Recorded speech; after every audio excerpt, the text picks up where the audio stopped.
Bien. En conversaciones tenemos una primera referencia a las marcas. Luego habrá otra mención cuando el año que viene abordemos la temática de Edipo. Noten mi optimismo, que hablo del año que viene. En realidad no es optimismo, es entusiasmo, ¿no? Porque puede haber un entusiasmo sin optimismo. Bueno, este es el caso. Es un entusiasmo desesperanzado. Pero bueno, justamente vamos a abordar en el 2022 el Edipo, y ahí volverá este tema de las marcas. En esta primera referencia que hay en el capítulo 1, viene como respuesta a una pregunta respecto al retorno de lo reprimido de los padres y cómo eso se presenta en la infancia. Y ahí Fuckelman introduce el tema de las marcas. Seguramente ustedes recordarán que Fuckelman había comentado que el retorno de lo reprimido de los padres produce un efecto de detención en el juego. Y que él solía pensar eso, lo imaginaba o se le representaba como si fuera un desfile en donde aquellos que desfilan forman palabras. Y agregaba, no se trata de un gran desfile, ¿no? Ya que el niño o la niña en cuestión forman parte de este desfile y defienden las letras que componen ciertas palabras. Aportaba esta imagen. Y citaba como ejemplo que si un niño le dice a su mamá, cuando sea grande me voy a casar con vos, y la madre contesta de jugando, bueno, va a ser así o va a ser así, o cuando sea grande quizás tenés ganas de casarte con otra, ¿no? Que sería como un modo de recibir eso que está diciendo el nene, de jugando. Bueno, ahí suponemos que las cosas continúan sin mayor inconveniente, pero Fuckelman se preguntaba qué pasa en cambio si la madre, al escuchar lo que el niño dice, se excita o aprieta un poco las piernas, algo la angustia o la incomoda en este comentario, teniendo relación esa angustia o esa incomodidad con un fantasma que podría ser relativo a lo intrusivo. Y en ese caso, la madre, conteste lo que le conteste, va a reaccionar respecto de ese fantasma, entonces no va a ser una respuesta de jugando, que continúe el juego. Va a ser una respuesta más bien que sigue el libreto trazado por el fantasma de la madre. En la página 12 de Conversaciones, ustedes podrán leer que Fuckelman dice que, justamente en este caso, si el fantasma, supongamos, es un fantasma relativo al intrusivo, de repente podemos encontrarnos con que el chico, tratando de leer con su cuerpo ese fantasma intrusivo que corresponde a la mamá, empieza a entrar en cualquier lado, irrumpiendo, ¿no?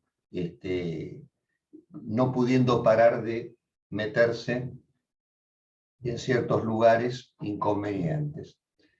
Les decía que en la página 12, justamente, Fuckelman dice que en este caso el chico pasa a ser las marcas de donde proviene el fantasma parental.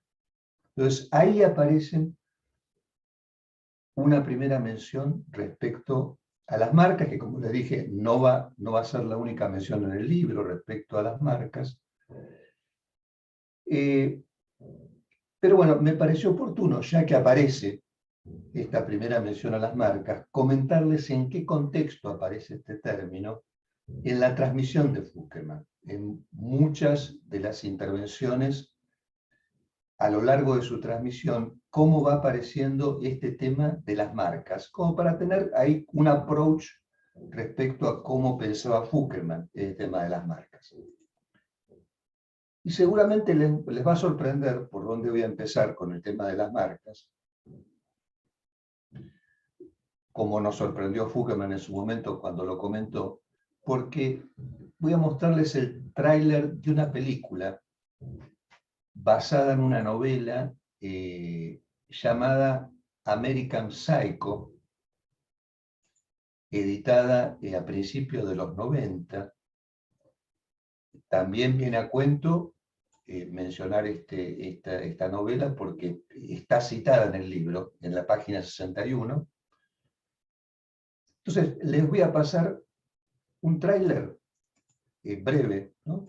Con una secuencia para después comentarles de qué se trata esta novela y de qué justamente la película se basa en esta novela, American Psycho, la novela editada a principios de los 90. La película, si no recuerdo mal, es de 2000, 2001, si mal no recuerdo.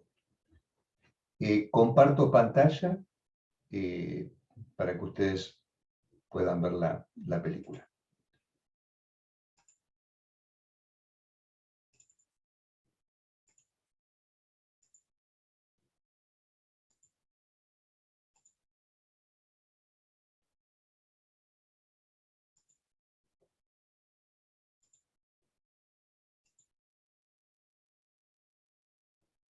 ¿Cómo para... Bien. Les cuento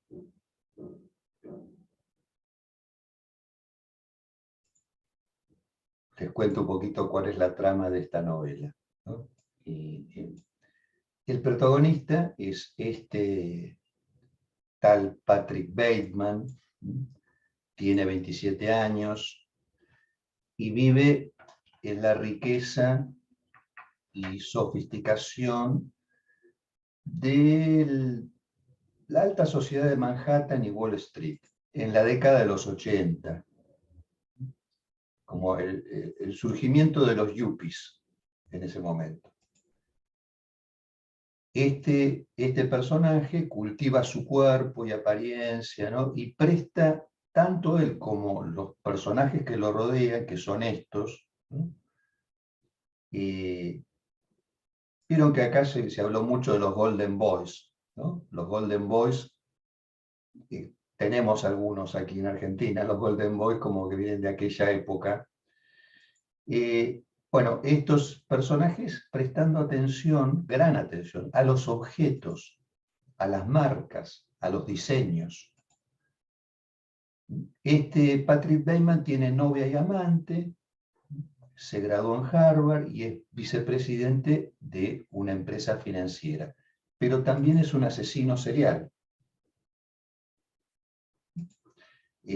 caníbal y practicante de sexo ultraviolento.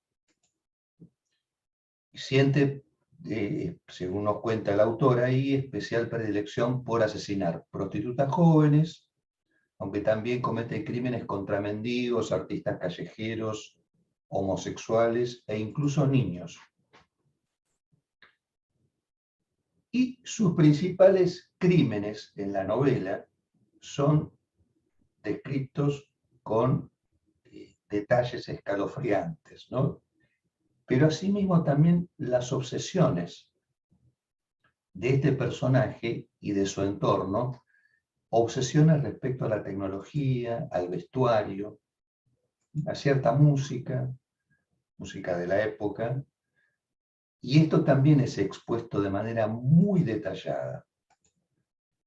Es una novela que yo leí para esa época, principios de los 90, y les recomiendo que si ustedes tienen cierta sensibilidad, no la lean, porque es brutal, ¿no? Es realmente muy tremendo lo que el autor se anima a escribir allí, a ciertas imágenes que transmite en la escritura. Y justamente algo muy llamativo en esta novela es que al lado de esta colección de escenas perversas, que se describen, como les decía, con mucho detalle, en el mismo tono hay una enumeración de marcas de cantidad de objetos. Perfumes, ropa, vajilla, relojes, autos, restaurantes, dispositivos. Ustedes verán en este tráiler esa escena que se arma en torno meramente a la tarjeta personal, ¿no? Y lo que suscita en los que están allí, si una tarjeta es mejor que la otra, ¿no? Bueno, este tipo de referencias, o cuando uno de los personajes dice, reservé para el viernes a la noche en Dorfi, y todos se quedan mirando cómo hizo para conseguir una reservación un viernes a la noche en tal restaurante. Bueno, esto es permanente en la novela. Las marcas forman parte todo el tiempo, tanto de las obsesiones del protagonista, como de la conversación entre estos personajes del mundo yuppie, y está tan presente el tema de las marcas que incluso aparecen todo el tiempo malentendidos respecto a quién está hablando con quién. De hecho, en la primera parte de esta escena, cuando el tipo le dice, ¿cómo está Cecilia? En realidad Cecilia no es la novia del tipo, tiene otro nombre, porque lo confundió, piensa que no es él sino otro. Y este que recibe ese malentendido, no lo aclara, contesta como si fuera el otro. Esto también pasa todo el tiempo en la película, ¿no? Como hay algo del nombre propio, por eso me parecía interesante esta escena con las tarjetas personales, por algo del nombre propio que está ahí como siempre en una suerte de malentendido. Y, y justamente esas marcas, los relojes, las carteras, el maquillaje, trabajar para tal o cual corporación, eso es lo que aparece más bien como lo que representa a los personajes, no tanto el nombre propio. En el sentido que el nombre propio más bien queda en un segundo plano. Bueno, llamativamente a lo largo de su enseñanza, Fukuyama hace mención a esta novela en varias oportunidades para referirse justamente a la temática de las marcas. Y ustedes dirán, ahí hay algo que está basculando entre las... Hablamos de las marcas de la infancia, pero aparecen estas marcas, las marcas de las cosas. Bueno, hay una articulación que hace Fukuyama entre las marcas de las cosas con las marcas en el cuerpo. Y justamente sobre eso, como un sujeto o una serie de individuos, por un lado, siendo portados ellos mismos por las marcas, no portando esas marcas, sino que las marcas portándolos a ellos. Y en correspondencia, en los avatares de la novela, lo que aparece es la sucesión de cuerpos destrozados, cuerpos marcados, pero en un sentido brutal. El sujeto pasa a ser, en una modalidad perversa, por un lado el instrumento de la propagación de la marca, lo cual borra ciertas relaciones que podría haber con el nombre propio, ¿no? Y ahí Fukuyama lo que quería transmitir, me parece, es que el ser instrumento de la propagación de las marcas va teniendo ciertos efectos sobre el cuerpo, que en esta novela se muestran de manera, digamos, violenta, es la aparición de esas marcas. Pero quizás podemos constatar en nuestra práctica clínica como también observamos el retorno de una cierta relación a las marcas, un cierto borramiento del nombre propio, ese retorno en el cuerpo mismo, bajo distintas formas, y en especial en la infancia. Entonces, este borramiento, el borramiento del nombre propio, que podríamos decir que es una tendencia, de alguna manera, del sistema que habitamos, que tiende a borrar los nombres propios, donde pasamos a ser en muchas instancias un número, algo reemplazable en el mercado, Bueno, este borramiento Fukkelman lo hacía corresponder con la temática edípica. Entonces, ahí él decía que desde el planteo freudiano, en la neurosis clásica, nos encontramos con la habitual problemática de papá y mamá. Es lo que pasa en Edipo típico, ¿no? La problemática de papá y mamá. Una problemática que podría tomar la forma de este es mi papá, aunque este es mi papá viniera dicho e indicado desde un síntoma. La indicación puede venir desde un síntoma, no desde un decir. Pero justamente no es de ayer que nos encontramos en un sistema en el que se favorece una brutal idealización de las figuras parentales que lleva al borramiento de esto que se ejemplifica como este es mi papá, para que haya un deslizamiento hacia algo que podría tomar la forma de somos hijos de la sociedad, somos hijos del mercado. Y ahí nosotros podemos atestiguar cómo lo que atañe a una función parental quede idealizado y trasladado a estas instancias que son el mercado, un sistema, la sociedad misma, pero nadie en particular. Entonces es como si la relación con las figuras parentales se extendiera enormemente y en el camino se pierden las características distintivas de papá o mamá, que cada quien tiene con papá y mamá. Y se pasa eventualmente, supongamos, a una relación con la ley, digo, con la ley ordenada jurídicamente. Fíjense que para nosotros mismos, en nuestra práctica, aún más para colegas que trabajan en los juzgados de familia, es evidente cómo ha habido un crecimiento exponencial de las situaciones en las cuales se recurre a los juzgados para que diriman cuestiones familiares. Entonces, ahí vemos cómo la función parental tiende a extenderse hacia esas otras instancias que tienen una forma idealizada y donde en el camino se van perdiendo estas marcas distintivas que hacen que cada quien sea hijo o hija de tal o cual familia. Entonces, esto podría ser un ejemplo de lo que señala Fukkelman sobre cómo somos testigos del aflojamiento de los lazos con el linaje en este sistema que habitamos. El aflojamiento de los lazos con el linaje. En tanto, de parte de los mayores va creciendo una imposibilidad para hacerse cargo de ese lugar designado como ese es mi papá o esa es mi mamá. Ya hemos tenido un recorrido nosotros escuchando comentarios clínicos de parte de ustedes y en muchos casos constatamos esa imposibilidad, ¿no? de muchas veces los mayores teniendo grandes dificultades para hacerse cargo de ese lugar designado como papá o mamá. Pero bueno, ese aflojamiento de los lazos con el linaje no implica que el Edipo desaparece, sino que la situación edípica es como si quedara extendida a la sociedad misma. Pasa de la familia a la sociedad.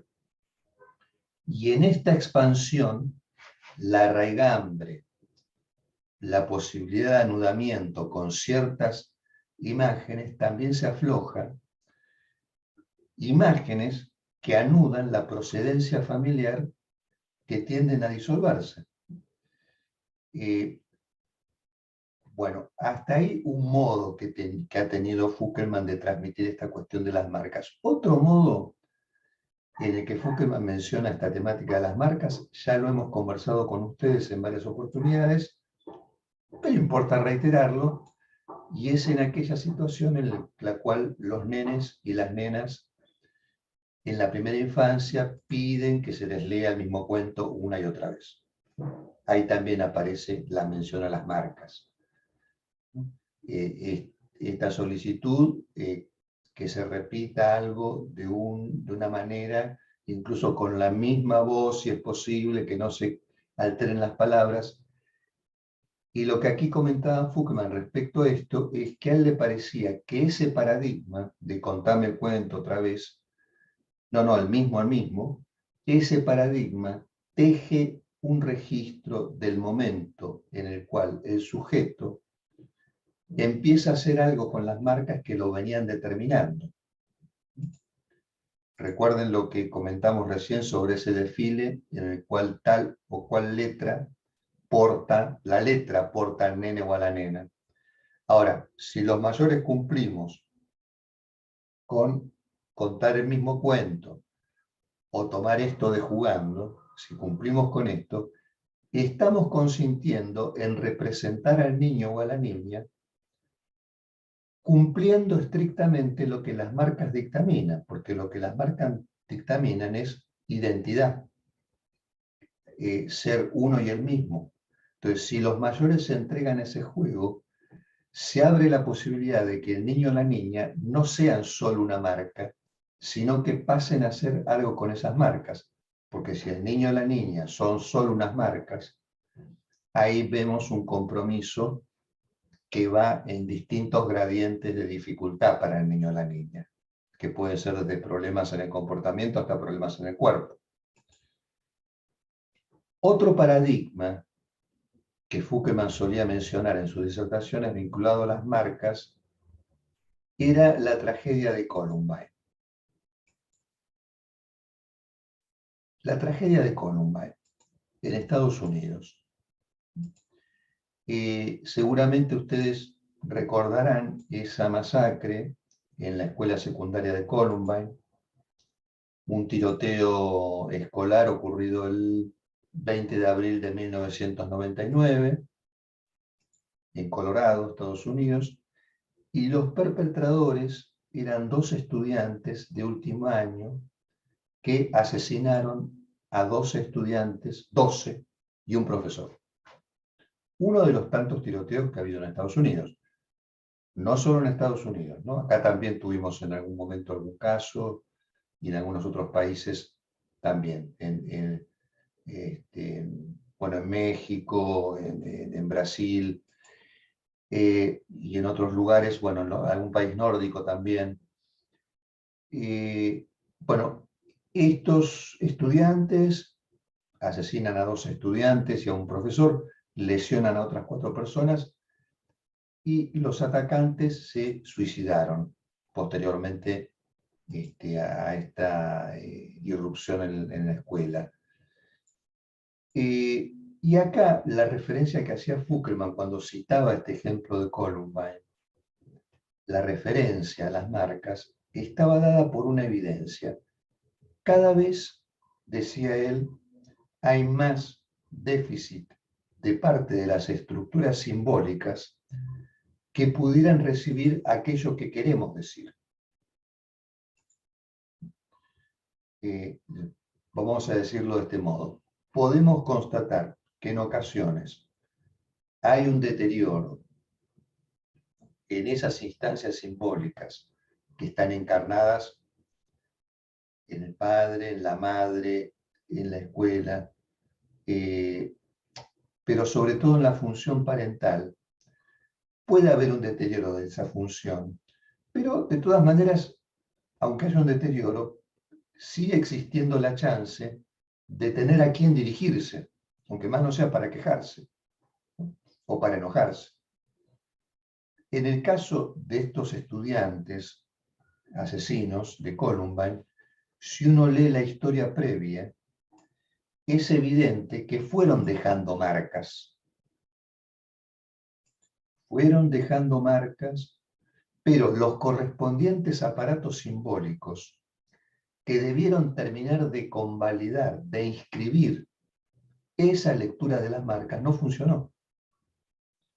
Y de hecho, si ustedes hacen un repaso de los antecedentes, ya unos padres de un compañero de estos muchachos habían notado que había algo preocupante y habían hecho una denuncia. Y había intervenido la policía de la ciudad. Y se había abierto una investigación. Y un fiscal había recomendado una medida, pero fue archivada. No había pasado nada todavía, pero alguien había escuchado, había leído algo de esas marcas que le preocupó. Hizo la denuncia, lo trató de inscribir en un lugar, pero ese aparato simbólico que hubiera debido terminar de convalidar esa inscripción, no lo hizo. ¿Qué ocurrió entonces? Bueno, algo fue deslizándose entre marca y marca sin que nadie termine de inscribir eso que se estaba escuchando, hasta que al final estos chicos dejaron una marca trágica. En la organización política actual, y no digo la de Argentina o la de Colombia, me refiero a la organización política a nivel global, lo que hace ya mucho tiempo que tiende a imponerse es justamente la falta de instancias de escucha y de lectura de las marcas. En este sentido, podríamos decir que nuestra propuesta, la que nosotros estamos acá desarrollando, con nuestro modesto entusiasmo, nuestra propuesta es la de ofrecernos para escuchar, para leer y para inscribir esas marcas, dentro de nuestras limitaciones, por supuesto. Pero fíjense cómo en este sistema que habitamos, esa oferta que nosotros estamos proponiendo cada vez es más escasa. Esto nos permite hacer pie en otra formulación Fukelmaniana, que es que si nos disponemos a escuchar,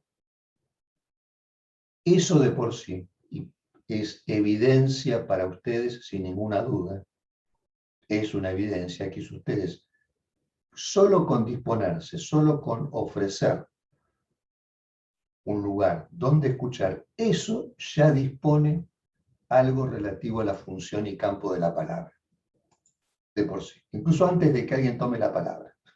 Ya ustedes ya dispusieron ese campo solo con la oferta de escuchar. Ahora bien, ¿qué quiere decir que haya palabra? En estas concepciones que nosotros estamos tratando de transmitir.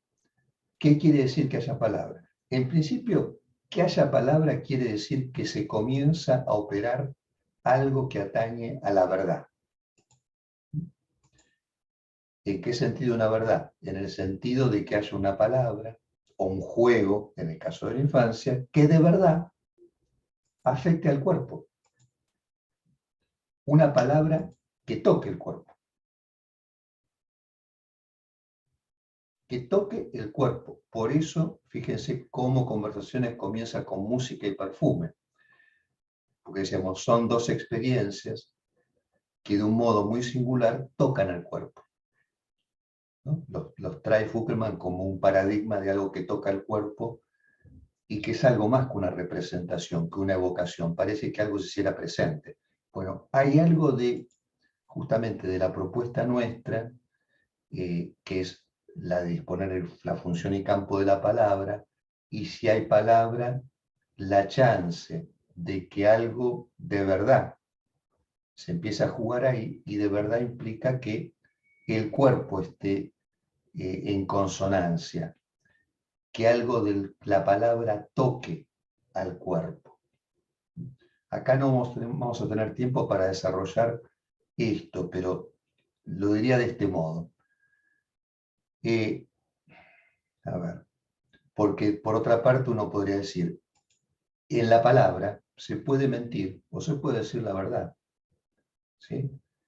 Esto es indistinto y no es posible de distinguir. Yo no sé si hemos comentado con ustedes ese famoso chiste freudiano, está en un pasaje de la obra de Freud, donde están dos personajes en la estación de tren y uno le dice al otro, ¿por qué me estás diciendo que vas a, que vas a Cracovia para que yo piense que voy a Lemberg cuando en realidad vas a Cracovia? Bueno, ahí tenemos la evidencia de que alguien puede mentir diciendo la verdad. ¿Cómo se zanja esto? Con la escritura.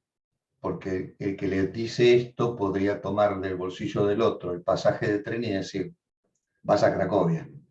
O leer en el letrero de la estación de tren cuando llega el primer tren que va a Cracovia.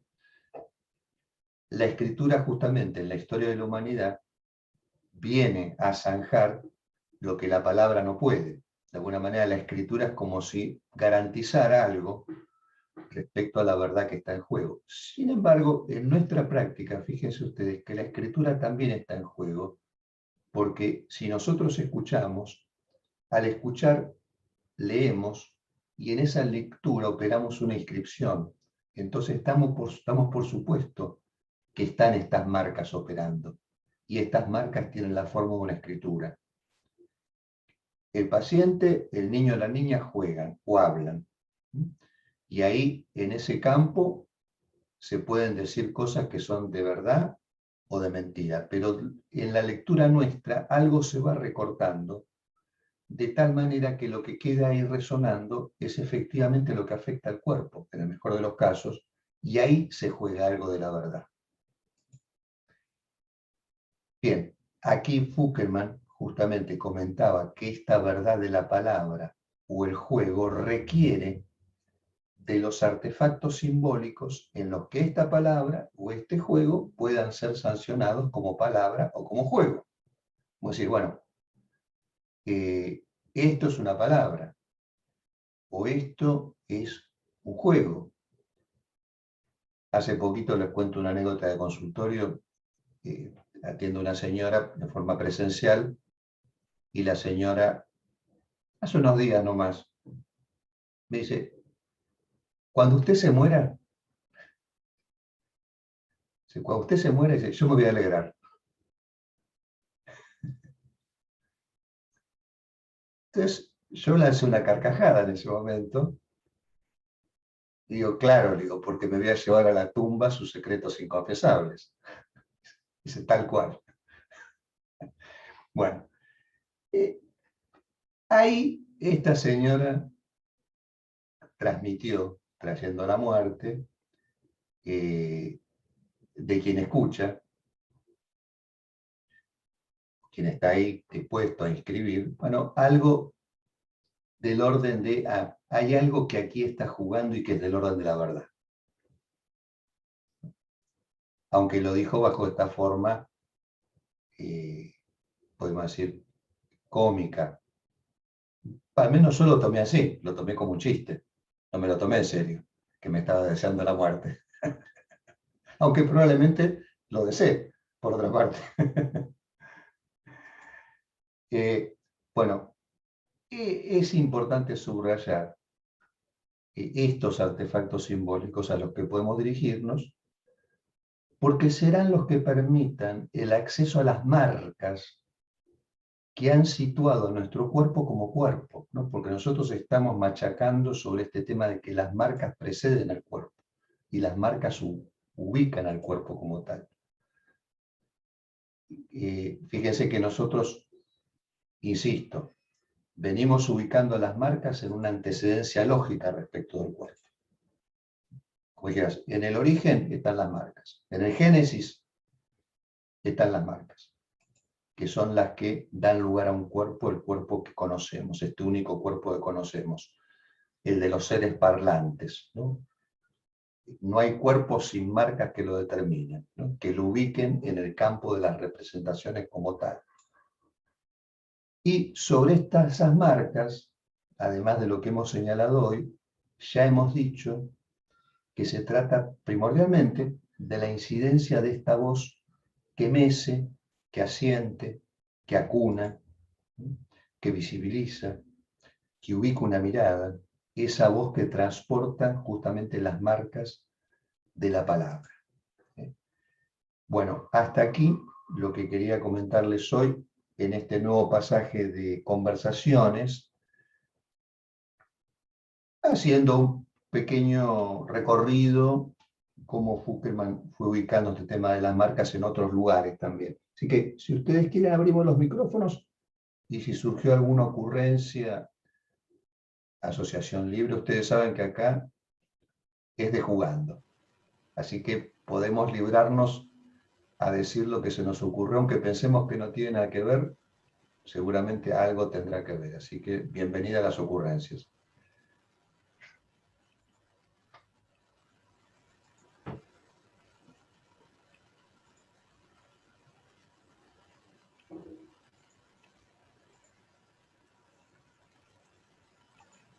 Sí, yo eh, todo el tiempo hablabas de las marcas, de los objetos, las obsesiones, cuando contabas de la película, todo el tiempo se me venían a la cabeza los chicos con los que trabajo, que muchas veces no, esto de la marca real en el cuerpo, la marca Coca-Cola, digamos, cuando no pueden salir de las marcas, como que quedaron, lo que yo veo es como la literalidad de la marca.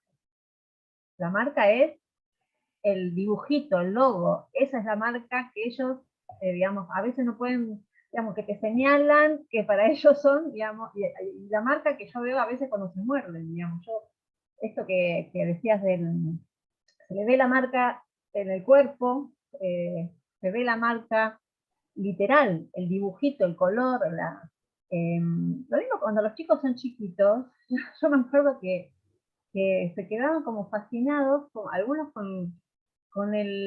querían digo, con esto de el mundo del mercado, digamos, la sociedad que vivimos, que en las publicidades querían, no sé, por ejemplo, a mí me pedían las galletitas que tenían el sticker, digamos, porque esas eran, la marca esa con el sticker y autoadhesivo, digamos, es como que es muy, digamos, esto de qué es el aparato, ¿no? Esto del aparato simbólico, ¿no? Como si fuera debilitado, donde, donde muchas veces, bueno, a veces todos quedamos medio ahí, a veces atrapados por lo literal de una marca o de un objeto o esto del tatuaje, de surcarse el cuerpo, nada, todo el tiempo se me venían a la cabeza estas cuestiones donde se literaliza, ¿no? La marca. Sí, sí, sí, sí. Sí, sin ninguna duda estarás de acuerdo, Patricia, que en la adolescencia, sobre todo, eh, va tomando una prevalencia el tema de las marcas, en muchos casos. Yo cuando era adolescente me acuerdo que lo más era tener un Wrangler, un Jean Wrangler, que por otra parte en esa época eran importados todos, ahora también creo, ¿no? Digo, ¿quién no tuvo algún mambo con las marcas en algún momento? Y aún hoy quizás también, ¿no? Pero justamente yo creo que ahí las marcas en algún sentido vienen a suplir un déficit, ¿no? Que es el déficit que tenemos para ubicarnos nosotros con relación a nuestras propias marcas. Y venimos a suplir quizás ese déficit con esto que ofrece el mercado. El mercado ofrece además ahí una satisfacción, ¿no? Y una ubicación en un universo, ¿no? Donde pasamos a formar parte de, bueno, de un colectivo, se podría decir, ¿no? Donde estamos, bueno, bajo distintas marcas que nos ofrece el mercado a esto que nos habita, que es la insatisfacción, por otra parte. Yo pensaba, Miguel,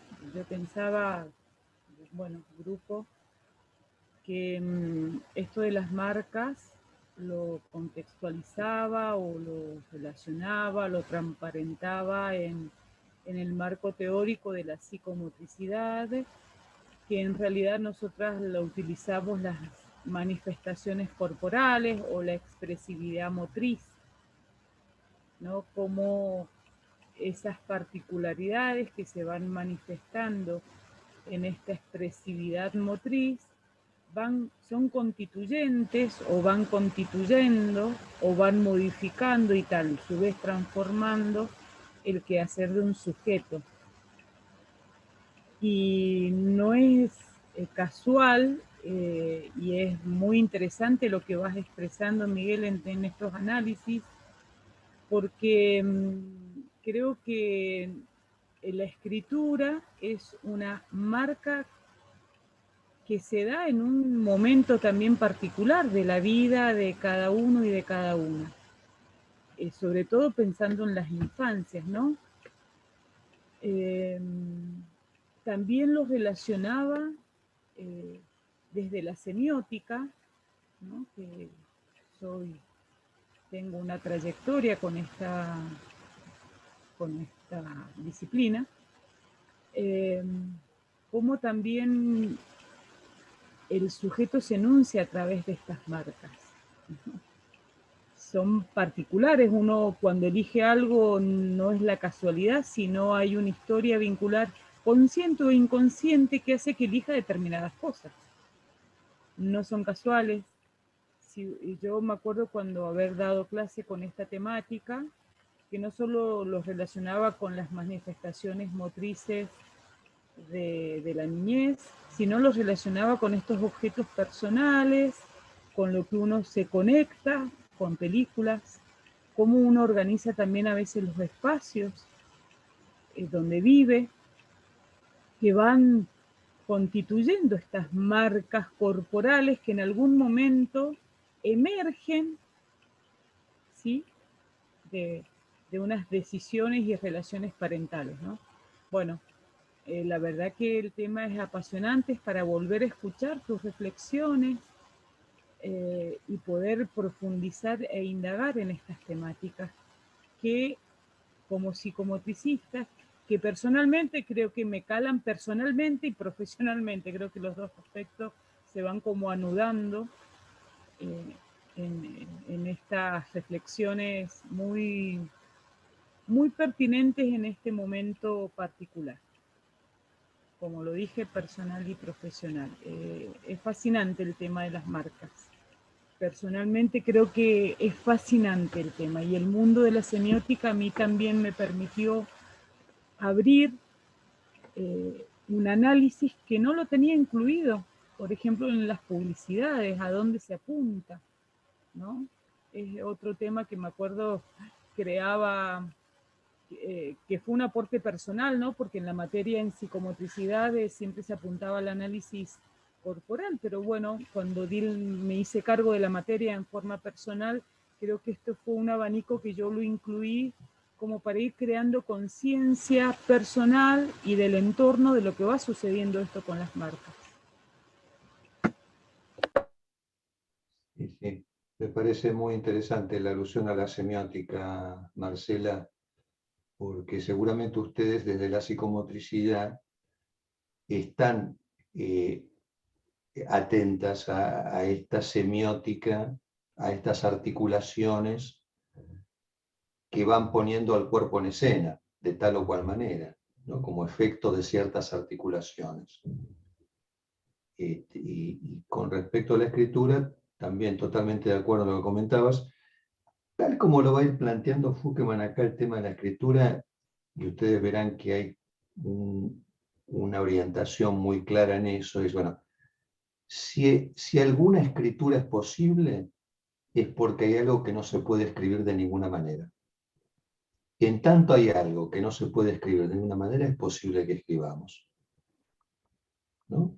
Y siempre está la indicación de respecto a esto que está extraído, ¿no?, lo que está excluido, extraído, en falta como condición para que sea posible ahí nosotros, bueno, tomar contacto con una escena, ¿no? La escena como efecto de algo que queda excluido. Una escena que se constituye, como decía, donde hay una distinción entre lo constituido y lo constituyente, donde lo constituyente queda justamente siempre ahí como no formando parte de lo constituido, pero anudado por otra parte. Daniela, me pareció que querías decir algo. te leí el rostro. Es que justo ha sido muy fuerte escuchar porque justo tuve hace poco un motivo de consulta con una familia y yo generalmente comienzo con entrevista con ambos papás y bueno, apareció la mamá sola, ¿no? Entonces bueno, decidí escucharla y me dispuse a esto de la escucha. Entonces me pegó todo lo que hemos estado escuchando ahora, porque el motivo de consulta es que este niño, bueno, la escritura, la dificultad como en la escritura, bueno, nada, yo la escuchaba a la madre y el niño que se frustra, ¿no? En esto de escribir en cursiva, de manera como perfecta. Y como que, entonces yo la iba escuchando, entonces, pero el niño escribe, o sea, está en tercer grado. Sí, sí, escribe, pero bueno, pasamos muchas horas y la madre es maestra de nivel inicial. Pasamos muchas horas y yo con la pandemia estuve ahí con él, ahora que viene la presencialidad y le dan la tarea en la casa, el niño se frustra y bueno, y se arma, bueno, como emocionalmente desborda, ¿no? Esto. Y pensaba, bueno, en todo lo que yo escuché a la mamá, al final de la entrevista, me dice, claro, porque yo me tendría que correr, me dice, y dejar, ¿no? Que esto aparezca y que se frustre. Entonces yo la escuchaba y me dice, y además, yo también tengo un marido. Fue como muy fuerte, ¿no? Escucharla, como que ella iba, ¿no? En esta disponibilidad, ¿no? De la escucha de un otro, ella se iba ordenando. Yo creo que ahí ella no iba pudiendo, o sea, o sí, iba pudiendo escucharse y decir, claro, yo no soy maestra con mi hijo. Y esto, ¿no? Y esto de la escritura y de las huellas que de lo que garantiza la escritura, ¿no? Frente a lo que los chicos no pueden decir. Y digo, cómo esta exigencia ahí en lo escolar, porque si escribe en imprenta y el chico escribe, bueno, ¿qué es esto de la cursiva que no es inclusiva? O sea, y yo ahí me quedo con el rollo de tanta perfección frente a esta madre, ¿no? Que consultaba, que era hiper exigente, ¿no? Porque por supuesto se sentaba, no sé, 3 horas a acompañar al chico para que la cursiva, y yo digo, bueno, no sé, me pasa en lo personal, con mi hija, mi niña está en tercer grado, y realmente no casa la cursiva, y jamás me he puesto yo no, a ver, la cursiva, vamos, no, y no lo voy a hacer, y si desde la escuela no se lo van a exigir, o que se tiene que sacar un 1, y bueno, sáquese un 1, no sé, pero escribe. ¿Sí? Y esto, ¿no? De lo posible, de lo que sí hay, no, vamos a lo que no hay, a lo que... Y exigimos a las infancias, y bueno, esto de posibilitar la desculpabilización creo que es parte de también nuestro rol. Acompañar ahí, desculpabilizar un poco a las infancias. Bueno, ese era el comentario, me pareció muy interesante. Y eso, bueno. Interesante, señora, porque la señora se enteró por Irizarry que tiene marido. Claro, ella dijo, claro, y encima, bueno, este niño es el hijo del medio de 3, o sea, tiene 3 hijos, y bueno, y evidentemente también tiene un marido, el cual, por supuesto, en la entrevista faltaba, ¿no? Y ahí estaba también algo de lo que se deja ver, ¿no? En las entrevistas, cuando uno dice, bueno, pueden venir ambos papás y puede venir uno. Y bueno, sí, es lo posible. Pero bueno, ahí está, ella dijo, bueno, y claro, y además tengo un marido.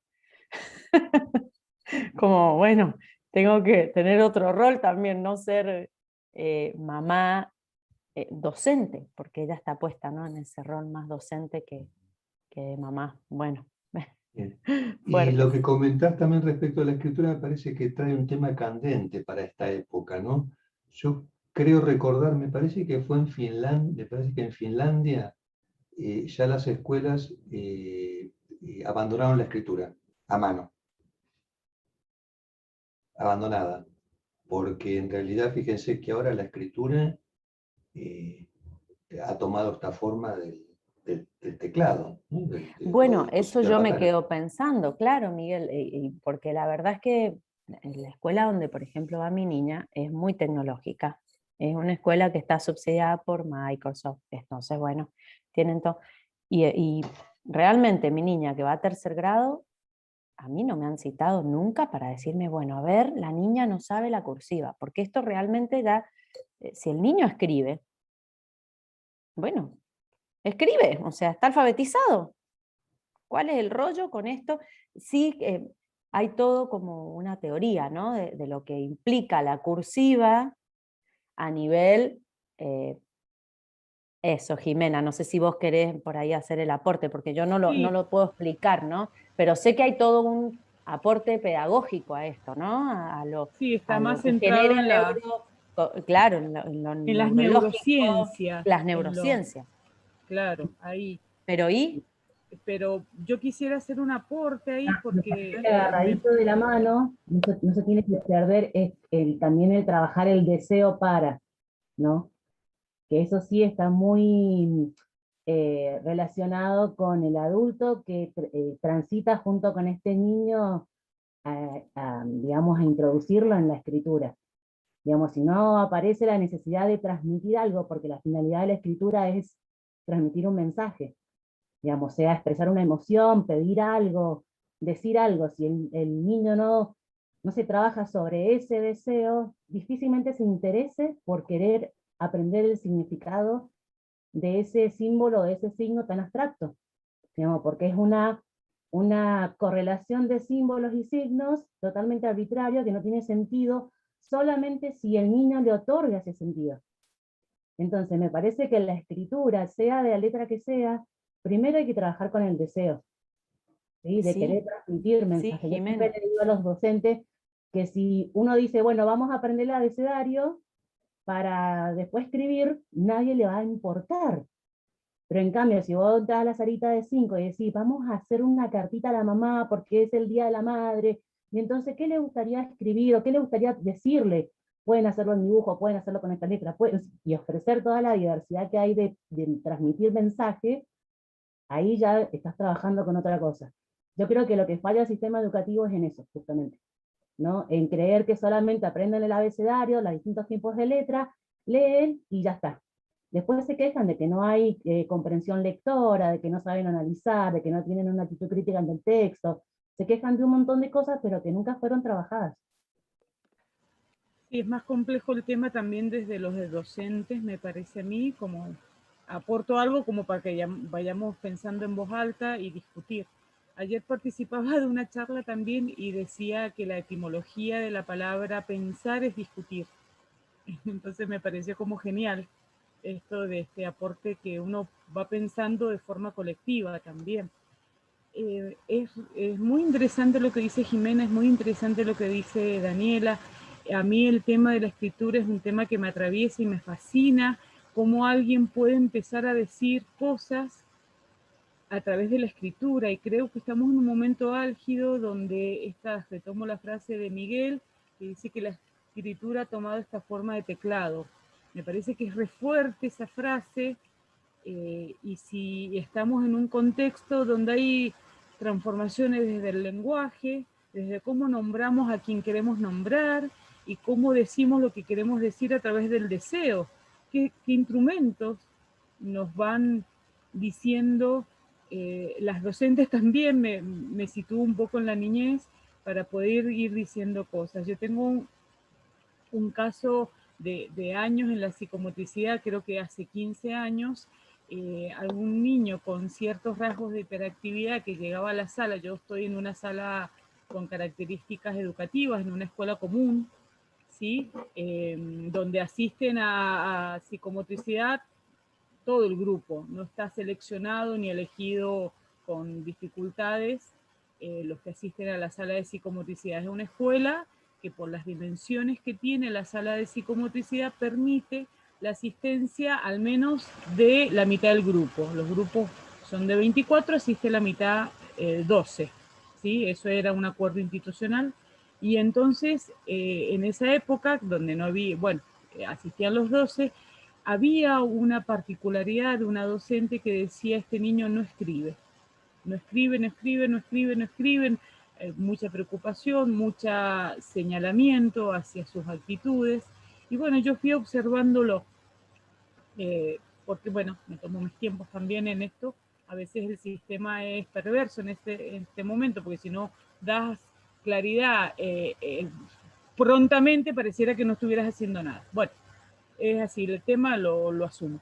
Y entonces en un momento, en la sala de psicomotricidad, en el espacio de expresión plástica, gráfica y del lenguaje, habilito el pizarrón donde pueden utilizar los fibrones, habilito las maderitas y habilito el papel y lápiz en las mesas. ¿Sí? Era un grupo que de primer grado tenían 6 años los chicos. Y este chico, bueno, pareciera que no estaba alfabetizado. De repente, él se pone a escribir en el pizarrón. Bueno, yo observo que él está ahí y utiliza una palabra que a mí me llamó la atención. Le tuve que sacar foto y mostrársela a la docente, que en ese momento no me estaba acompañando. Bronca pone. Claro, todos. Sonido Yo cuando compuesto. observo que él está escribiendo esto, o sea, no escribía, no escribía, no escribía, no escribía, no escribía. Hablando de marca, ¿no? Hablando Claro. de marcas. Y yo pienso que también la escritura en lo vertical no es lo Vertical, mismo que la escritura en lo horizontal. No es lo mismo, ¿no? Esto lo vemos con Belén, por ahí, con algunos niños que acompañamos. Es muy fuerte habilitar la pizarra, Sí. y cómo ahí hay algo de lo que lo organiza, hay algo de la huella que va a dejar pero, o sea, hasta el grafismo, el dibujo, ¿no? Que dice también, ¿no? Los grafismos, pero de lo vertical. Sí, ¿Qué pasa ahí, no? Y Qué entonces fuerte. es muy fuerte, y me interesa esto que decís de lo horizontal y lo vertical, porque también lo vertical, en el contexto de la sala de psicomotricidad, donde también hay un grupo que está mirando el pizarrón. A veces cuando en lo horizontal estás un poco quizás más solo. Si no, agarrás el dibujo, el papel y lo mostrás. Sin embargo, el pizarrón es bastante largo y yo lo dividía en 3. Entonces, bueno, por ahí las infancias elegían en qué lugar estar, ¿no? Y entonces, estaba a la vista de un grupo que estaba también expectante, digamos. No es lo mismo poner esta palabra que quizás en un papel que en el pizarrón de a la vista. Bueno, en resumida, creo que es muy interesante todas estas manifestaciones corporales que se van inscribiendo y van pudiendo, y la sala de psicomotricidad permite estas expresiones motrices. Genera el espacio, claro. Genera el espacio, genera el deseo, genera la tranquilidad, porque también es interesante que esto lo escribió en el mes de septiembre, tengo anotada la fecha de cuando apareció esto. Ya había pasado 9 meses donde también había un vínculo con los mismos pares, con el adulto a cargo o la adulta a cargo. Entonces me parece que esto, vuelvo a retomar el aporte inicial. La escritura no se da en cualquier momento, se da un momento particular, y esto nos tiene que focalizar a las docentes, que no es solamente el signo que aparece en la escritura, sino hay un recorrido interno para descubrir. Y esto es la verdad, y esto es aporto esto, pero para mí es grave a veces lo que está pasando con las infancias, porque si bien el concepto de neurociencias es un concepto amplificador e inclusivo, en la práctica se le exige a la niñez cosas que todavía no están preparadas. Y estos programas de estimulación para la escritura, la verdad que son al menos cuestionables y no permiten el análisis de los procesos más psicológicos, psíquicos, afectivos, relacionales, que va atravesando la escritura. De hecho, ahí en la escuela hay muchas investigaciones que se van dando, y esto de la estimulación de la escritura, que no sea, si antes era a los 5, bueno, que sea a los 4. No, ya llegamos a los 4, bueno, que sea a los 3 o a los 2 años. Y entonces aparece en los dibujos libremente en la sala de psicomotricidad, en vez de un deseo, aparece el número. Ah, yo puedo ser el 1, yo puedo ser el 2, yo puedo ser la letra. Y no aparece por, digamos, por mensajes externos, aparecen estas cosas, y no aparece más qué es lo que se puede visualizar en un dibujo, y el deseo, y hasta ahí no. Yo por ahí Bueno, creo que el error también está en pensar que, a ver, los aportes de la neurociencia, como dice la palabra, es un aporte a la parte educativa, pero no hacemos neurociencia con los niños o con las infancias. Digamos, ahí me parece que está la mala interpretación de imponer en ciertas edades ciertos circuitos o ciertas rutinas o ciertos ejercicios, digamos, porque es un aporte al ámbito educativo, o al aula, o a la propuesta pedagógica, pero no hacemos neurociencia con los chicos.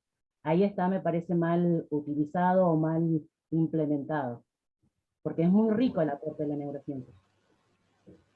Bueno, muchas gracias La por los diferencia es la comentarios. práctica, no sé, yo no estaría de acuerdo.